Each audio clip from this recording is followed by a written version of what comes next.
how you can delete your eFootball account. Now, before I teach you guys how to do that, if you are new to our channel, hit down below and hit the subscribe button so you don't miss out on any of our future videos.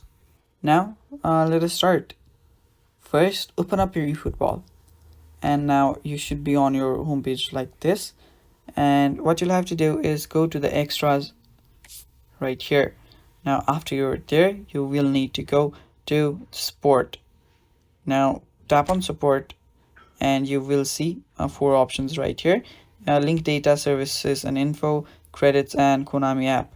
Just tap on services and info, and you right here you will see all of your information like this. Now, on the bottom you will see the delete user ID option.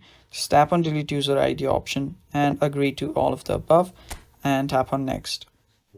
Now, after you do that, here you will be able to request your user ID deletion. Now, after you tap on request right here, a request will be sent to Konami to delete your user ID. And after it goes right there, after this request goes, it will take up to 21 days to just delete the account.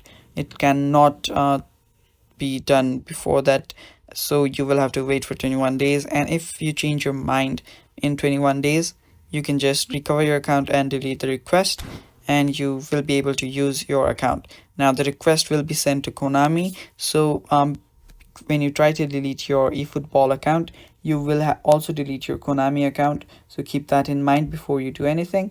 So yeah, that is pretty much it. That is how you delete the eFootball football account.